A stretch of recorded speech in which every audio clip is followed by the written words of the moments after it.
इसे कहते हैं सोने पे सुहागा।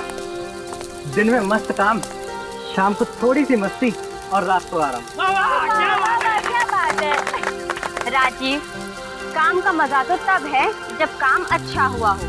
स्वाति, तुम कहना क्या चाहती हो कि हम लोग का काम ठीक नहीं है? कहाँ हुआ यार, पिक्टोरस पौधे के लिए आए थे, वो मिला? हाँ यार, स्वाति सही कह रही है। अब कल प्रोफेसर कपिल को क्या जवाब देंगे?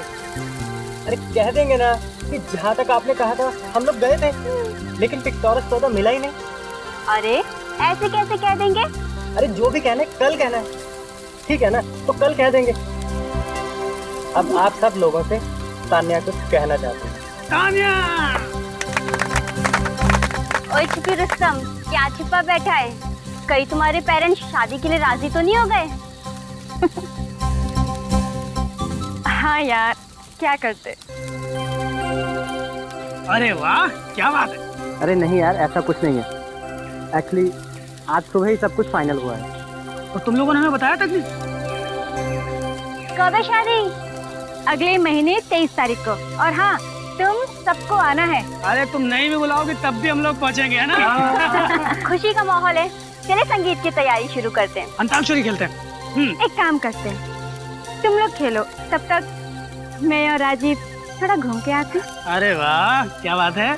अब होने वाले पति पत्नी को थोड़ा सा वक्त अकेले बिताने दो। हाँ हाँ, जाओ जाओ, लेकिन हाँ, ज्यादा दूर पे ना जाना। ओके बाबा, चलो enjoy yourself. Okay, bye bye. Bye bye. Take care. चलिए हम लोग गाना शुरू करते हैं। पता है राजीव, आज मैं बहुत खुश हूँ। मैं भी, जिससे चाहता हूँ उसी से शादी होगी। और पता है, इसका क्रेडिट ऋषभ और स्वाति को जाता है। हाँ, उन दोनों ने कितने पापड़ बेले हैं हमारे पेरेंट्स को मनाने के लिए। वो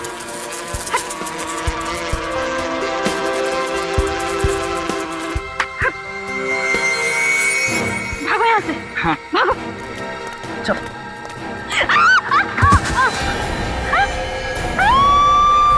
अरे ये तो ताने की सीखने की आवाज है। क्या हुआ? लाश लाश।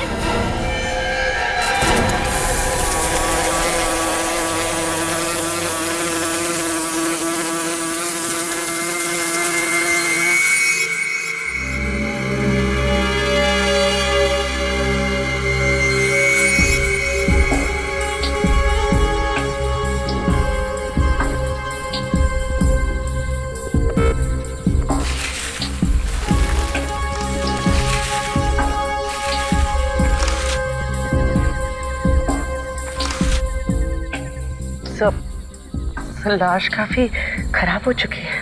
लगता है काफी टाइम हो गया लाश को यहाँ पे गाड़े हुए।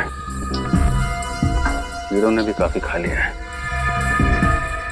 लेकिन लाश को ऐसे क्यों गाड़ा?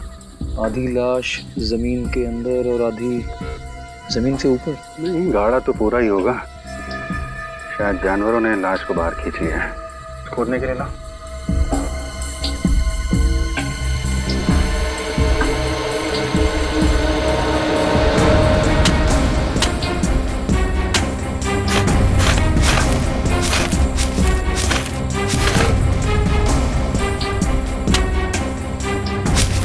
सर, ये तो किसी लड़की की लाश है।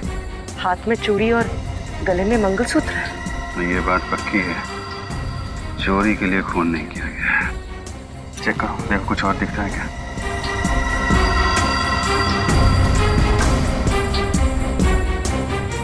ये सबसे पहले लाश किसने देखी थी? मिस तान्या ने सर। हाँ सर, न ही मेरा पैर फिसलता, न ही मैं गिरती और न ही मुझे ये लाश दिखती। हम दोनों टहल रहे थे सर कि अचानक से बहुत सारे ब्लोफ्लाइज हमारे ऊपर आ गए, और हम जानते हैं कि ब्लोफ्लाइज सिर्फ लाश पर ही मंडराते हैं, तो इसलिए हम घबरा के भागने लगे। तो अचानक से तान्या के पैर फिसलने पर वो एकदम से लाश के ऊपर जा गिरी। ब्लोफ्लाइज लाश के ऊपर ही मंडराती, आपको कैसे पता चला? सर, हम लोग साइंटिस्ट हैं और एक रेयर प्लांट जिसका नाम पिक्टोरस है, उसे हम लोग ढूंढ रहे थे। इसलिए हम लोग जानते हैं कि ये ब्लोफ्लाइज लाशों पर ही मंडराते हैं। कब से कैंपिंग कर रहे हैं आप लोग यहाँ पे? सर वैसे हम यहाँ पिछले 4 दिन से कैंपिंग कर रहे हैं। कल रात 2 किलोमीटर दूरी पे थे, आज शाम को ही यहाँ आए हैं।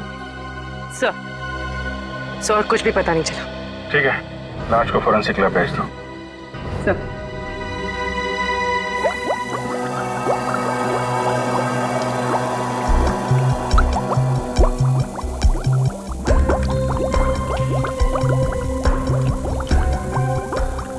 आसान कैसी हुई इसकी मौत? मौत गोली लगने से हुई है बस। ये देखो, ये देखो, इसकी खोपड़ी पर पीछे की तरफ गोली मारी है और गोली बहुत नजदीक से मारी है, जिसकी वजह से इसका सामने का आधा चेहरा भी गायब हो गया। बस गोली मार के ले जाके गाड़ दिया इस बेचारी को जंगल में। मतलब इसकी मौत गोली लगने से ही हुई है? हाँ, शरीर पे और कोई सिम्टम्स है नहीं बॉस। ना तो जहर के कोई ट्रेसेस हैं, ना ही चोट का कोई और निशान है। वैसे इसकी उम्र क्या होगी? बॉस, इसकी हड्डियों का केमिकल एनालिसिस तो बता रहा है कि इसकी उम्र 28 से 30 साल के बीच में होगी। तारिका बना रही है इसका चेहरा, उससे पता चल जाएगा कि मरने से पहले ये कैसी दिखती थी। और इसकी मौत कब हुई होगी? बॉस, लाश को देख के तो लगता नहीं कि इसको मरे हुए ज्यादा दिन हुए होंगे। ज्यादा दिन नहीं हुए होंगे? तो फिर इतनी बॉडी सड़ कैसे गई? बस क्योंकि इस औरत की लाश जंगल में थी, इसलिए मैगेट्स, ये कीड़े जल्दी पैदा हो गए और इन्होंने अपना असर इसके शरीर पे जल्दी कर दिया। लेकिन थोड़ा वक्त दो, ये कीड़े खुद बताएंगे कि आखिर इसकी मौत हुई कब थी। कीड़े? सालू के साथ कीड़ों से कैसे पता चलेगा? सब पता चल जाएगा पेड़ी। सर हाँ तारिका,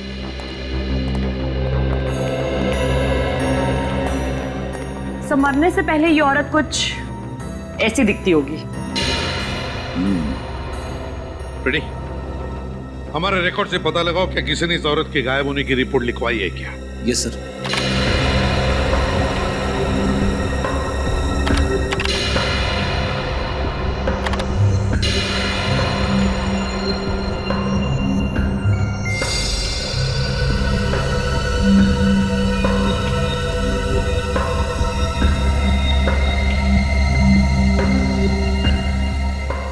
सचिन, ये तो अच्छा हो साइंटिस्ट लोग जंगल में कैंपिंग कर रहे थे, नहीं तो लाश वहीं पर पड़े पड़े सड़ जाती और किसी को पता भी नहीं चलता। हाँ सर, ये बात तो है सर। हाँ श्रेया, कुछ पता चला? हाँ सर, पिछले 6 महीनों में 15 औरतों के लापता होने की रिपोर्ट दर्ज कराई गई है। और सर, इनमें से ये औरत का चेहरा सालू के सांप के बने हुए चेहरे से मिलता जुलता है। हाँ, लगता तो बिल्कुल वैसा ही है। और कोई सबूत मिला है? Yes sir. सर, लाश के गले में ये जो हार मिला था, बिल्कुल ऐसा ही हार इस औरत के गले में भी है। हाँ, हार भी वैसा ही है। रिकॉर्ड के मुताबिक इस औरत का नाम निशा है, उम्र 28 साल। निशा? सर, सालू के साथ भी यही कह रहे थे कि उस औरत की उम्र तकरीबन 28 से 30 के आसपास होगी। इसके गायब होने की रिपोर्ट किसने दर्ज करवाई? उसके पति हर्षित ने। पत्नी ने? हर्षित? और सर, ये कंप्लेंट उसने सिर्फ 4 दिन पहले ही दर्ज करवाई है। सिर्फ 4 दिन पहले? सिर्फ 4 दिन पहले? उस औरत का चेहरा देखकर तो लगता है कि उसकी मौत कम से कम 10-12 दिन पहले हुई है। वही तो समझ में नहीं आ रहा है सर, निशा के पति ने उसके गायब होने की कंप्लेंट इतनी लेट क्यों लिखवाई? ये तो अब निशा का पति हर्षित ही बताएगा।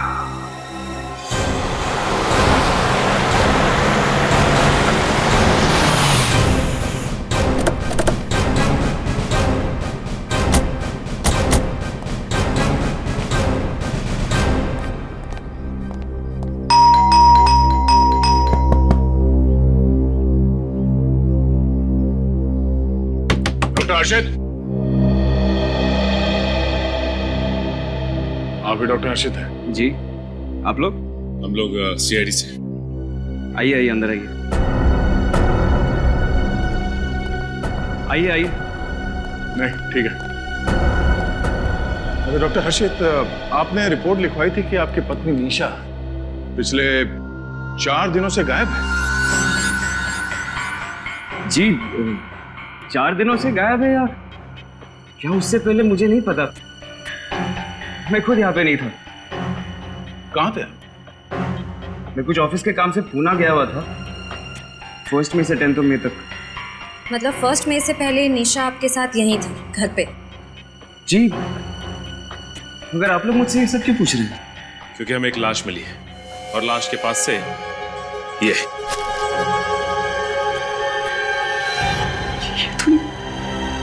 ये तो निशा का है।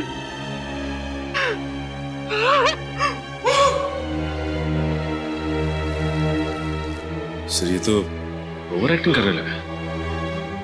करने दो सचिन, बड़े बड़े एक्टरों को देखा है हमने, करने दो।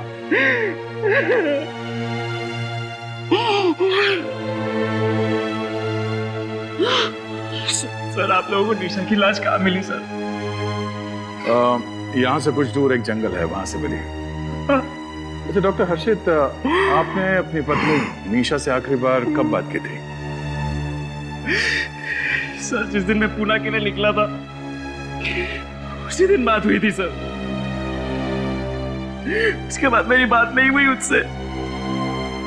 यू को यहाँ मुंबई में अकेले छोड़ दिया और बात करने की कोशिश तक नहीं की आपने? हाँ? कोशिश की थी सर मैंने, लेकिन उसका मोबाइल खराब था सर। अगर उसका मोबाइल खराब था तो लैंडलाइन पे फोन कर लेते। सर लैंडलाइन भी खराब था सर। क्या बात है, मोबाइल भी खराब, लैंडलाइन भी खराब। बड़ा अजीब इत्तेफाक है, दोनों के दोनों फोन खराब से। ये सब तो एक बहाने हैं डॉक्टर हर्षित। अगर आप चाहते तो किसी तरह से अपनी बीवी से कांटेक्ट करने की कोशिश कर सकते थे। हाँ?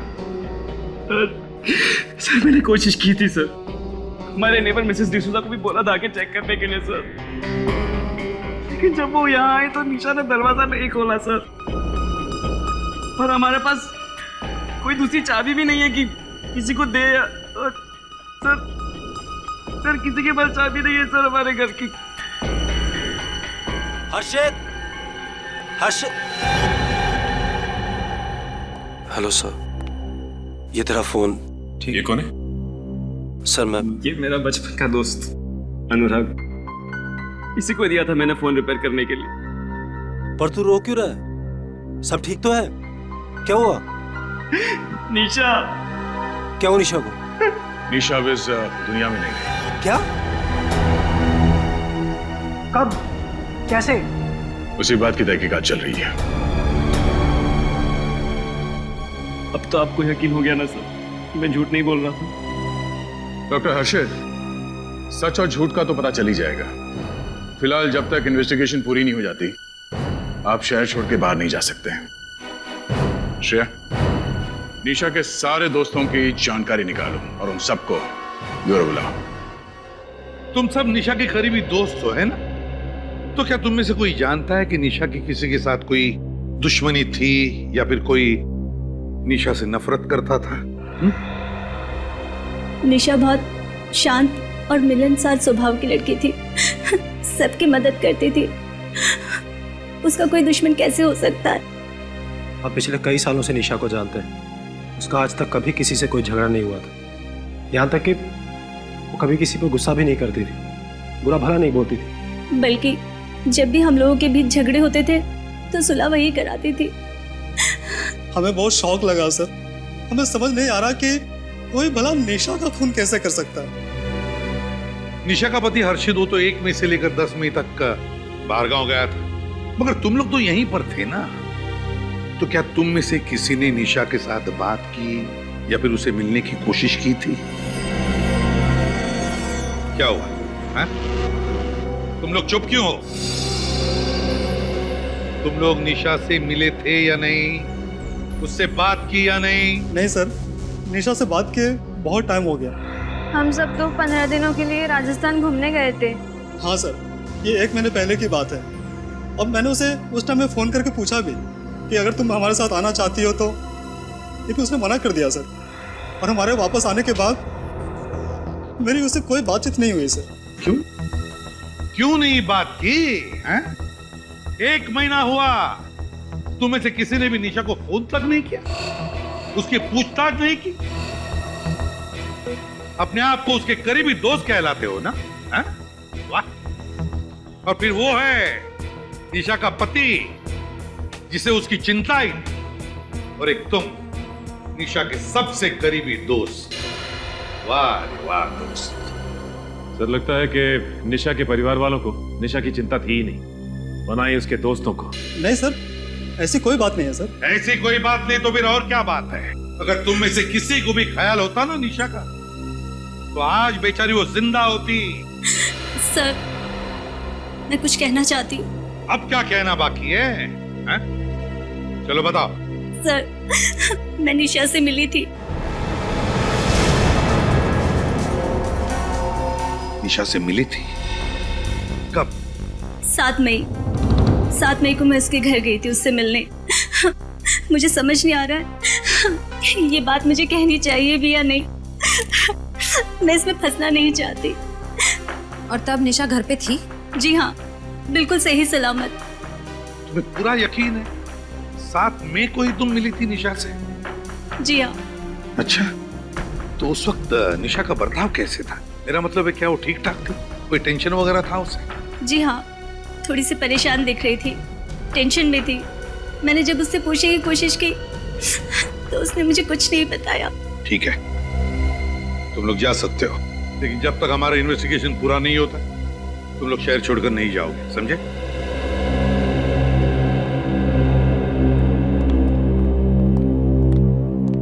सर, अगर अंजलि 7 मई को निशा से उसके घर पे मिली थी तो इसका मतलब है कुछ तो गड़बड़ है।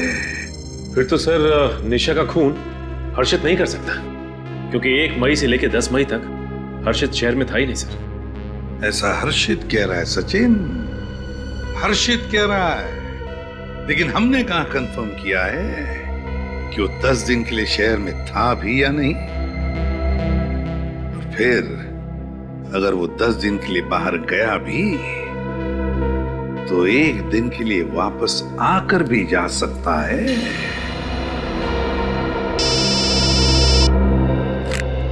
हाँ साळुंखे, बस खुली हुई लाश पर ये ब्लो फ्लाइज, जिसे साधारण तौर पर मक्खी कहते हैं, 10 मिनट के अंदर अंदर पहुंच जाती है।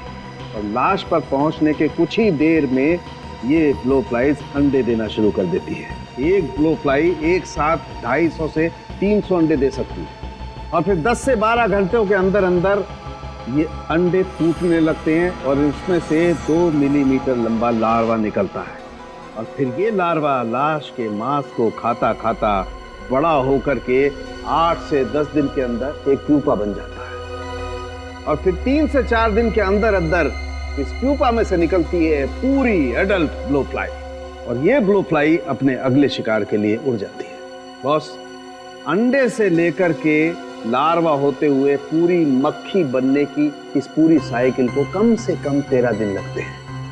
और बॉस, मुझे इस लाश पर से एक ब्लो फ्लाई मिली, और इसे स्टडी करने के बाद मैं दावे के साथ कह सकता हूं बॉस कि इसकी मौत कम से कम 13 दिन पहले हुई है। इसकी मौत कम से कम 13 दिन पहले हुई है? लेकिन सर, अंजलि तो कह रही थी कि वो 7 तारीख को निशा से मिली थी। हाँ, ये अंजलि झूठ बोल रही है हमसे, झूठ बोल रही है।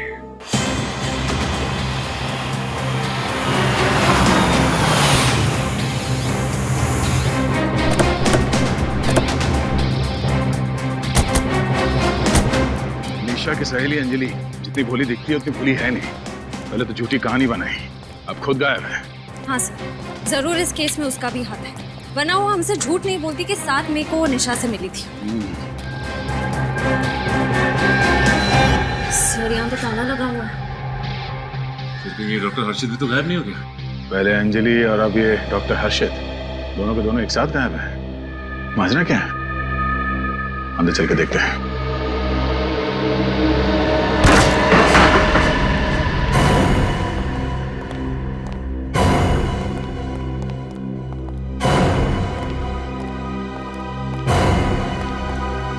घर का कोना कोना छान मारो।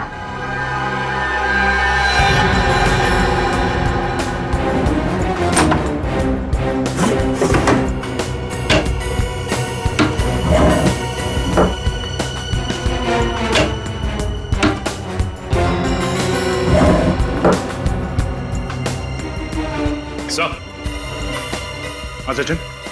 सर हर्षित तो दूर, उसके कपड़े भी नहीं होंगे। मतलब हर्षित भाग गया।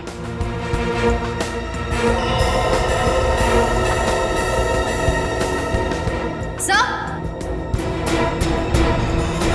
हर्षित से ये देखिए, लगता है खून का निशान है। श्रेया, ये खून है या नहीं इसे कंफर्म करना पड़ेगा। जरा गाड़ी से ट्रेन लेना। सर सर कहीं इस हर्षित और अंजलि के बीच में कोई रिलेशन तो नहीं है? हो सकता है सचिन, हर्षित और अंजलि ने मिलकर निशा का खून किया और अब दोनों गायब हैं।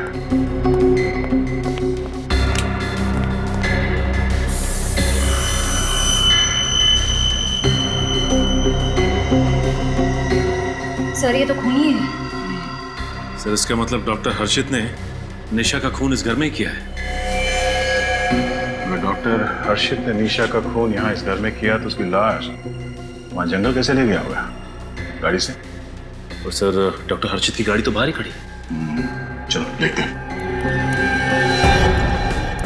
ये लो, डॉक्टर हर्षित हड़बड़ी में घर से तो भाग गया, और अपनी गाड़ी लेकर नहीं गया। सर हो सकता है जल्दबाजी में वो टैक्सी में चला गया हो या फिर अंजलि की गाड़ी में भाग गया हो। ये भी तो हो सकता है कि वो अच्छी तरह से जानता था कि अगर वो अपनी गाड़ी लेकर जाएगा तो गाड़ी आसानी से ट्रेस कर ली जाएगी।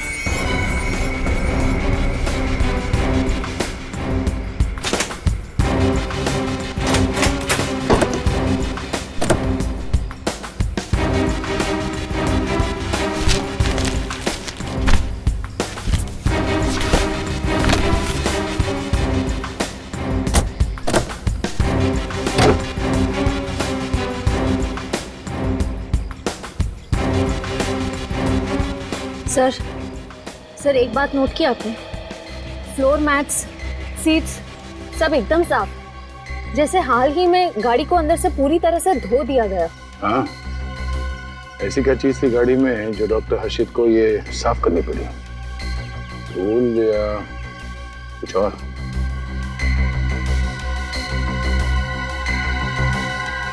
सर ये देखिए, यहाँ पे भी खून लगा हुआ है। टिक्की के अंदर खून के निशान। एक बात तो पक्की हो गई कि डॉक्टर हर्षित ने अपनी बीवी निशा को घर के अंदर मारा और फिर उसकी लाश को गाड़ी के डिक्की में डाल के जंगल में ले जाके फेंक दिया। एक काम करते हैं, आस पड़ोस के लोगों से पूछताछ करते हैं, किसी ने कुछ तो देखा होगा। मैंने कुछ नहीं देखा। अरे मैं अभी तो अपने बेटी के घर से आई हूँ। बेटी के घर थी मैं, और मैं नहीं जानती ये हर्षित कहाँ है। माँ जी, आप अपने बेटी के घर कितने दिनों तक थी? ये लो, पहले मेरी सास थी मुझसे ये सब पूछने के लिए, और उसके बाद मेरा पति, और अब ये सीआईडी हमसे हिसाब मांगेगी। हम कहाँ थे, कितने दिन के लिए थे? अरे मेरी बेटी है और मेरी मर्जी है, मैं चाहे जितने दिन चाहूं अपनी बेटी के यहाँ रह सकती हूँ। तुम होते कौन हो मुझसे ये सब पूछने वाले? माँ जी आप तो बुरा मान गई, हमारा ये मतलब नहीं था। अरे मैं तो अपनी बेटी के यहाँ 4 दिनों के लिए गई थी। अरे उसके बच्चों की परीक्षा थी ना, तो थोड़ी मदद करने। अब ये तो बहुत अच्छी बात है माँ जी। हाँ, अब आई हूं ना, तब से बस अपना सामान अनपैकिंग और घर के काम में ही लगी हुई हूँ। कोई नहीं है मेरे यहाँ ऐसा जो मेरी मदद करेगा। माफ करो भाई, मैंने किसी को नहीं देखा। मैं कुछ नहीं जानती हर्षित कहाँ है, क्या कर रहा है। जाओ यहाँ से। ठीक है। सुनो, शायद मुझे कुछ पता है जी। वो घर भी अजीब है और वो निशा और हर्षित भी अजीब ही थे। क्यों माँ जी, अजीब क्या था? अरे बेटा, 4-6 दिन पहले की बात है। एक रात में टीवी पर अपना मनपसंद कार्यक्रम, शास्त्रीय संगीत का कार्यक्रम देख रही थी। तभी अचानक मुझे हर्षित के घर से अचानक किसी के जोर से चीखने की आवाज सुनाई दी। अरे कोई चीखा? ये जरूर कोई चीखा। और ये चीख इतनी रात को कौन हो सकता है? ये आवाज तो मुझे निशा की लग रही है।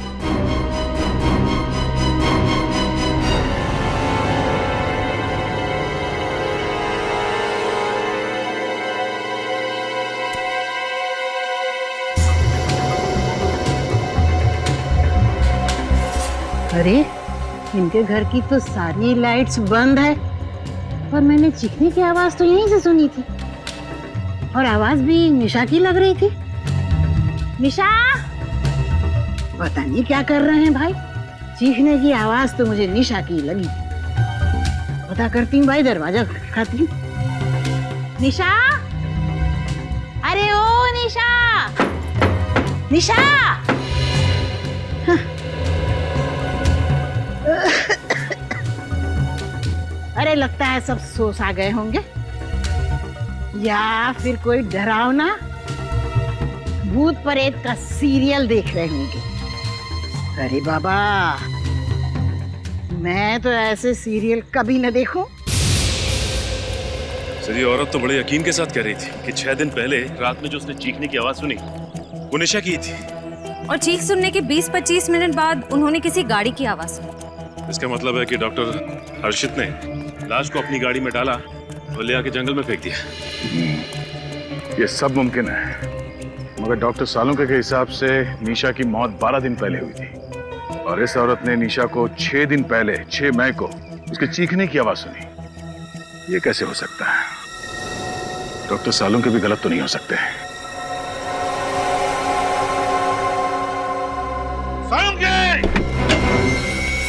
सालुंके, समझता क्या है तू अपने आप को? समझता क्या है? क्या हुआ? तो चिल्ला क्यों रहे हो? चिल्लाओ नहीं तो क्या तारीफ करूं तेरी? तेरी वजह से पता है कितनी गड़बड़ हो गई। क्या बात है यार, साफ साफ तो बोलो। तो फिर साफ साफ सुन ले, दिमाग खराब हो गया तेरा। सकिया गया तू। प्रद्युमन, हाँ तू रिटायर हो जा तू। फ्रेडी सर, आखिर हुआ क्या है? अरे उनसे क्या पूछते हो? मुझसे पूछो। पूछो ना, अपने बॉस से पूछो, सालुंके सर से पूछो। क्या क्या हुआ बताओ तो। तूने गलत इंफॉर्मेशन दी और उसकी वजह से निशा की केस बिगड़ गई है सालुंके। क्या गलत इंफॉर्मेशन दी मैंने? क्या गलत इंफॉर्मेशन दी? तो सुन, तूने कहा था ना कि बॉस, मैं दावे के साथ कहता हूँ कि निशा की मौत 13 दिन पहले हुई है, मतलब 30 अप्रैल को हुई है। कहा था ना? हाँ, तो इसमें गलत क्या है? क्या गलत है? सालुंके, निशा की मौत 13 दिन पहले नहीं, बल्कि 7 दिन पहले हुई है। 7 दिन पहले। समझो? कोई सबूत है तुम्हारे पास? सबूत नहीं, गवाह है हमारे पास, गवाह है। गवाह? हाँ सालुंके साहब, निशा की पड़ोसी ने 6 मई की रात को निशा के चिकनी की आवाज सुनी थी। अरे पर ये कैसे हो सकता है? ये नहीं हो सकता है। This is impossible. कैसे इम्पॉसिबल? क्यों इम्पॉसिबल? ये ब्लो फ्लाइज मुझसे झूठ नहीं बोल सकती है प्रद्युमन। ये ब्लो फ्लाइज हैं, मक्खियां हैं, कोई इंसान नहीं है जो अपनी उम्र छुपा जाए। और आज तक मुझसे कोई गलती नहीं हुई, तो आज मुझसे कोई गलती क्यों होगी यार? हो सकती है क्या सालुंके? गलती हुई है गलती तेरे से। तूने गलती की है सालुंके।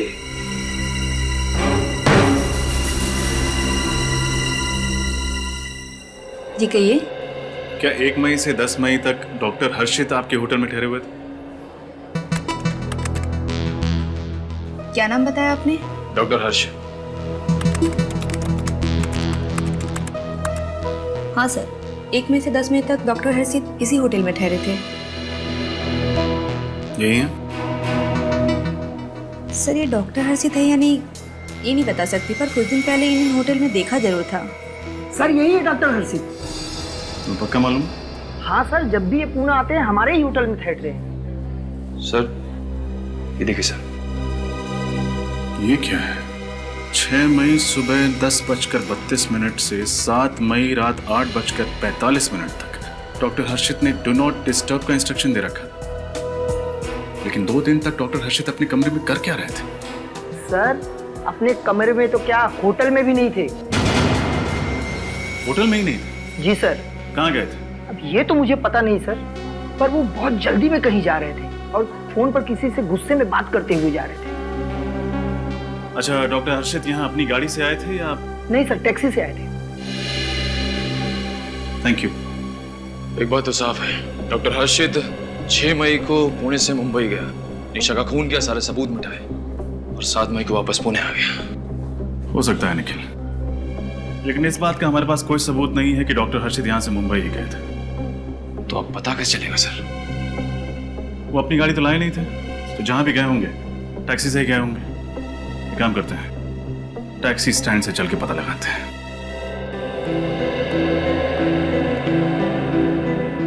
सब बताइए ना, हुआ क्या है? सब प्लीज बताइए क्या हुआ?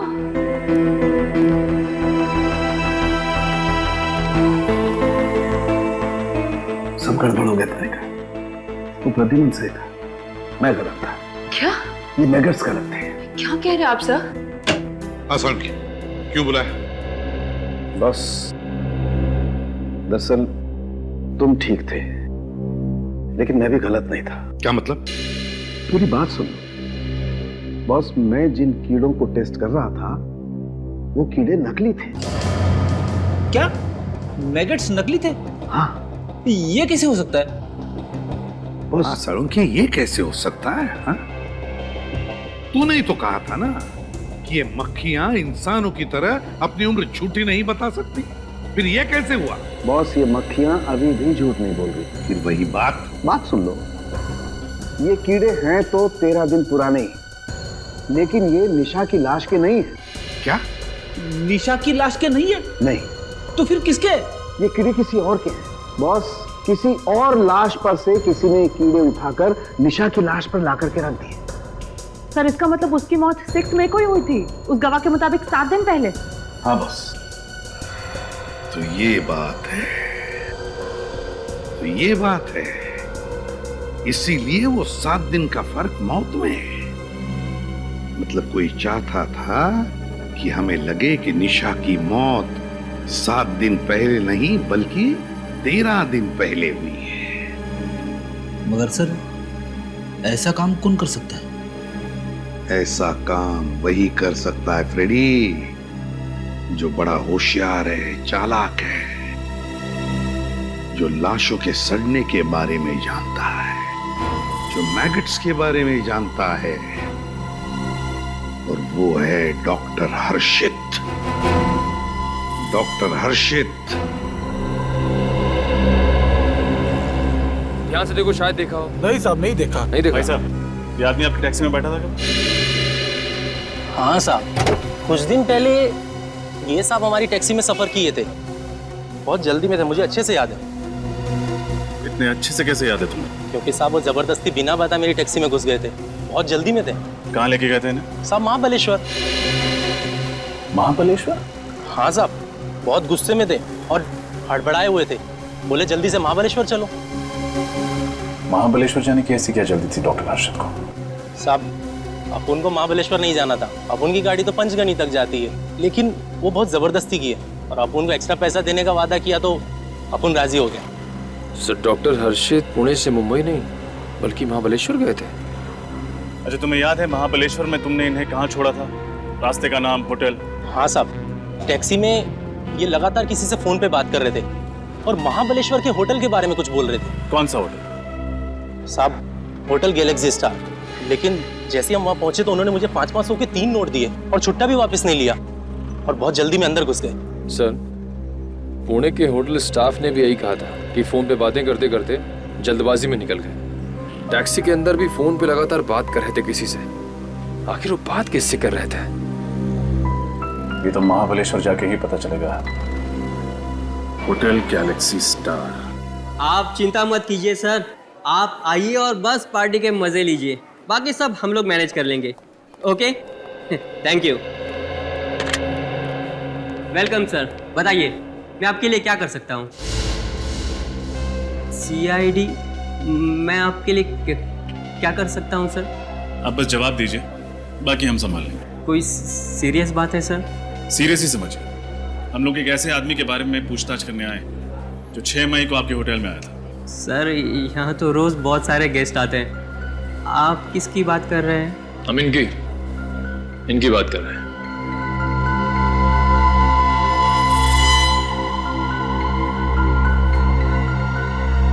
ये आदमी,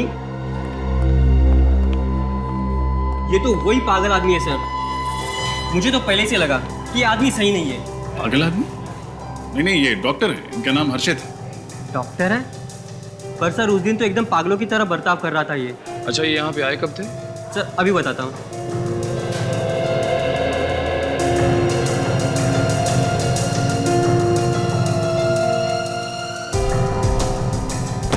मई को आए थे सर, और एकदम से हड़बड़ाए हुए से आए थे और सीधे रिसेप्शन पे आके पूछने लगे कि मेरी पत्नी कहाँ है, मेरी पत्नी कहाँ है।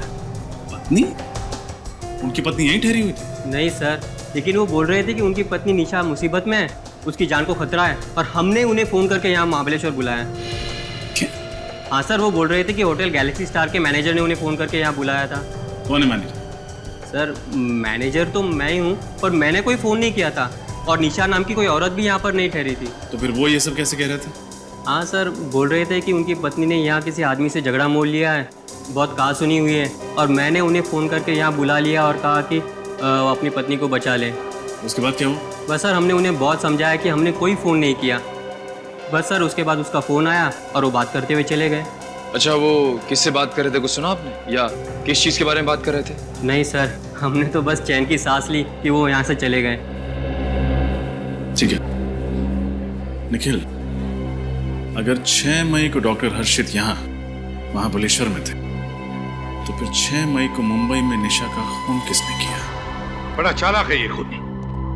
प्लानिंग करके पहले उसने निशा का खून किया और फिर खून के इल्जाम में फंसा दिया हर्षित को।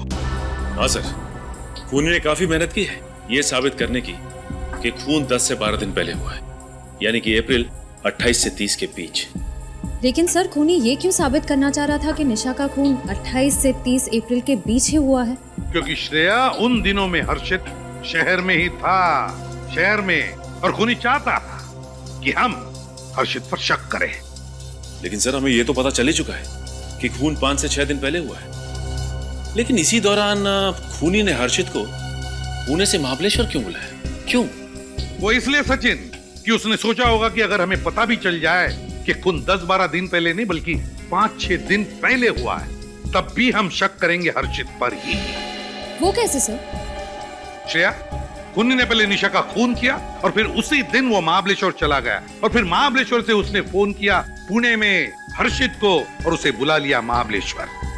और खूनी अच्छी तरह से जानता था कि हम लोग पुणे के होटल में जाकर पूछताछ जरूर करेंगे, और हमें यह पता चल जाएगा कि उसी दौरान हर्षित होटल से 1-2 दिन के लिए गायब, और हमारा शक और भी पक्का हो जाएगा। लेकिन सर, खूनी घर के अंदर घुसा कैसे होगा? खिड़कियां, दरवाजे सब सही सलामत था, बिल्कुल भी तोड़फोड़ नहीं की गई थी। सर, ये भी तो हो सकता है कि खूनी निशा को अच्छी तरह से जानता हो और इसीलिए उसके घर में आसानी से घुसा, निशा का खून किया और उसके बाद गाड़ी की चाबी ली, लाश को गाड़ी में डाला और जंगल निकल गया। हो सकता है सर, ये भी हो सकता है कि खूनी ने गाड़ी और घर दोनों की डुप्लीकेट चाबियां बना ली। ये भी हो सकता है। इस निशा के घर के आसपास जो भी चाबी बनाने वाला है, उसे जरूर याद होगा कि किसने उससे घर की चाबी और गाड़ी की चाबी एक साथ बना के ली थी। और इस हर्षित के मोबाइल फोन रिकॉर्ड चेक करो, पता चल जाएगा किसने उसे पुणे में फोन किया था महाबलेश्वर बुलाने के लिए। इस चाबी वाले से पूछ के देखते हैं।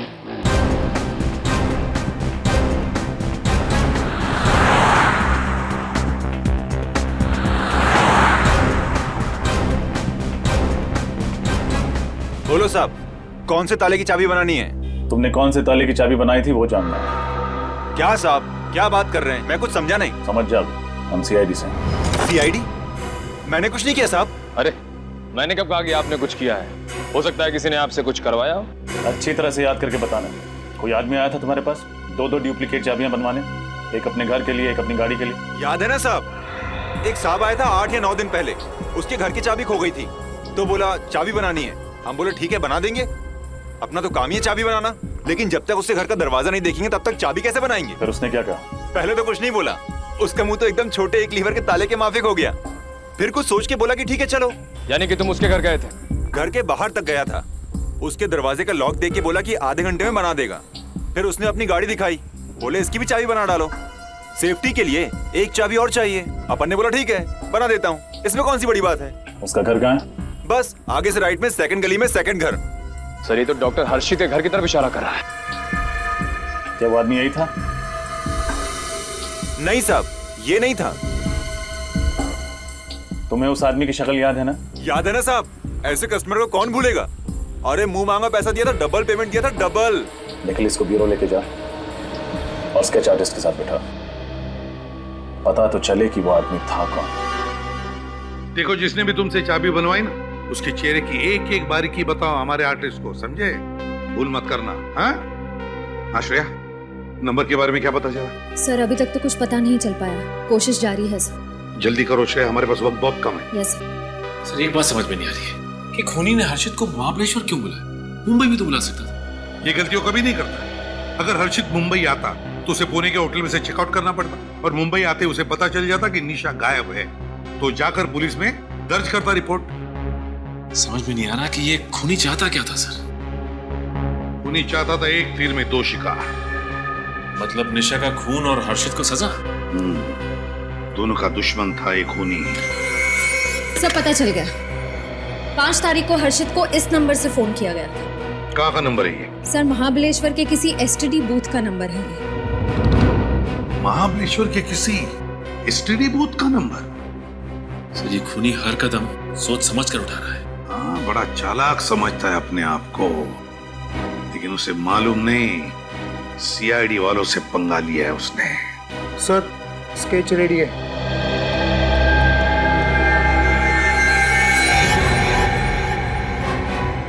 यही है वो? इसी ने तुमसे चाबी बनवाई थी? हाँ साहब, यही है वो।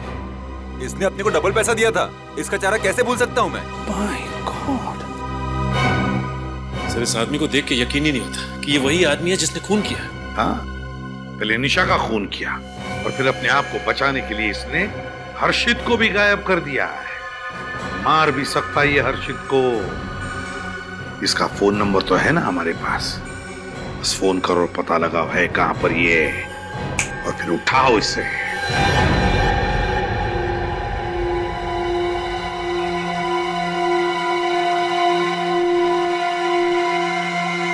हर्षद, कैसा लग रहा है? डर लग रहा है? हाँ? छोड़ दो मुझे। क्या बिगाड़ा है मैंने तुम्हारा? छोड़ दो मुझे। क्या बिगाड़ा है? हाँ? इतनी जल्दी भूल गया तू? याद कर 6 साल पहले की वो शाम, जब उस जुर्म के लिए तूने मुझे जेल भिजवाया था। वो जुर्म जो मैंने कभी किया ही नहीं था। मुझे लगा तुम इस बात को भूल चुके हो। हर्षित, ऐसी बात को कोई कैसे भूल सकता है? कैसे भूल सकता है? मैं तुझे कभी माफ नहीं कर सकता। वो 6 साल जेल में मैंने कैसे काटे हैं मुझे पता है। वो पल पल की घुटन मैंने सही है, तेरी सजा मैंने काटी है। और तू कह रहा माफ कर दूं?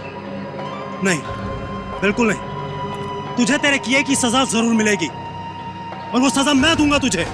मैं। क्या करोगे तुम? इतनी जल्दी क्यों है? हाँ,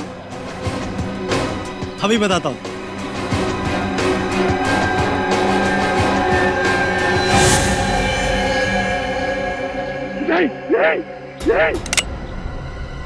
नहीं। इस रिवॉल्वर में 6 गोलियां होती, और इसमें सिर्फ 5 हैं। तुझे पता है एक गोली कहां गई? पता है? नहीं। इस गोली से एक का खून कर चुका हूं मैं। किसका? तुम्हारी प्यारी बीवी निशा का। नहीं। हाँ, मैं तुम्हें नहीं छोड़ूंगा। चिल्ला मत, ऊंची आवाज पसंद नहीं है मुझे, चीख मत। तो 6 साल की सजा, बंदूक की 6 गोलियां लेंगी। पहली गोली चली निशा पर, दूसरी चलेगी तेरे पर। तुझे पता है जब मैं जेल में था ना, यही सोचता था कि बाहर जाकर तेरे से बदला कैसे लूंगा। हर एक गोली हर एक साल का बदला लेगी तेरे से, जो जेल में मैंने काटे हैं।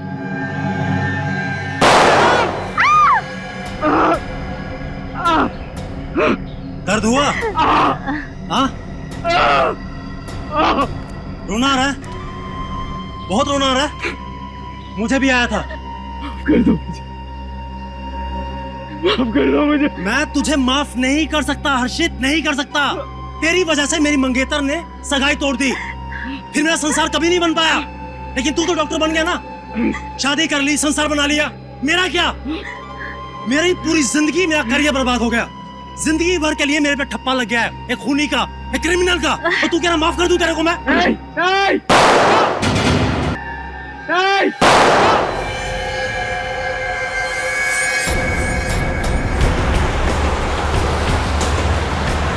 सर सिग्नल इधर से आ रहा है। किधर है? देखिए सर। किधर? मैं जेल में सड़ता रहा, जिंदगी को कोसता रहा तेरी वजह से। सर ये तो वही जंगल है जहाँ खूनी ने निशा की लाश को गाड़ा था। इस सदमे में मेरी माँ गुजर गई तेरी वजह से। कहीं खूनी ने हर्षित को भी तो नहीं मार दिया? शायद अभी नहीं। मार दिया होता तो खूनी भाग जाता। सिग्नल यही है, मतलब है यहीं कहीं। सर सिग्नल इधर से आ रहा है। इधर? मैं अनाथ हो गया, अकेला हो गया, बदनाम हो गया मैं तेरी वजह से।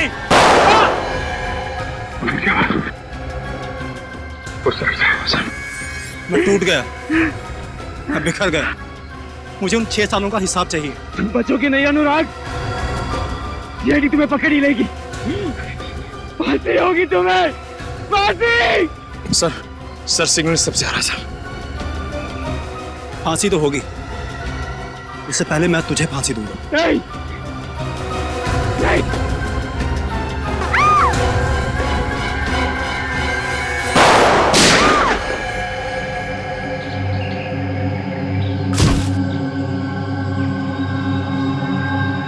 हर्षित को हॉस्पिटल लेके जाओ जल्दी।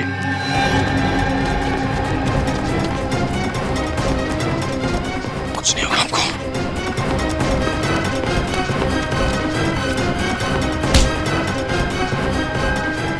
अभी भी भाग रहा है?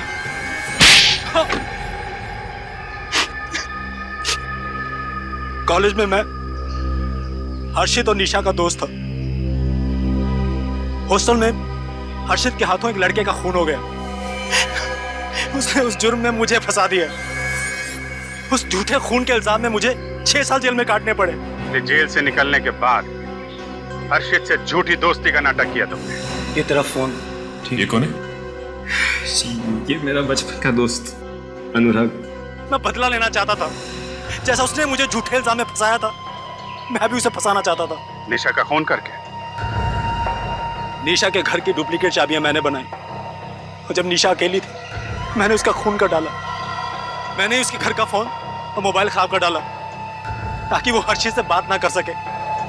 मैंने जानबूझकर उसके खून के छींटे जगह जगह छोड़ दिए ताकि सीआईडी को लगे कि हर्षित सबूत मिटाने की कोशिश कर रहा था, ताकि वो जेल जा सके उस जुर्म के लिए जो उसने कभी किया ही नहीं था। लेकिन अंजलि को क्यों अगवा किया तुमने? क्योंकि ये हर्षित की मदद कर रही थी, उसे बचाने की कोशिश कर रही थी। इस लड़की की वजह से मेरा बना बनाया प्लान बर्बाद हो जाता। मुझे गुस्सा आया, मैंने उसे किडनैप किया और अपने पास यहाँ रख लिया, जंगल में। मैं हर्षित के साथ दोस्ती निभा रही थी। मैं तुम्हें कभी माफ नहीं करूंगी। तुमने डॉक्टर हर्षित को महाबलेश्वर क्यों बुलाया? ये मेरा प्लान बी था, ताकि अगर सीआईडी को किसी तरह पता चल भी जाए कि खून 6 मई को हुआ था, तब भी शक हर्षित पर जाए, ताकि सीआईडी को लगे कि 6 मई को हर्षित पुणे से मुंबई आया, निशा का खून किया, तो 7 तारीख को वापिस चला गया। प्लान ए, प्लान बी सब फ्लॉप हो गए। जब तुम्हें लगा कि तुम्हारा भांडा फूट जाएगा, तो तुम अंजलि और डॉक्टर हर्षित को यहाँ जंगल में लेके आए, उनका खून करने। लेकिन तुम्हारा बैड लक, सीआईडी टाइम पे आ गई। डॉक्टर हर्षित को तो उनके किए की सजा मिलेगी, लेकिन तुम्हें कानून को गुमराह करने और निशा के खून करने के जुर्म में कड़ी से कड़ी सजा मिलेगी, शायद फांसी।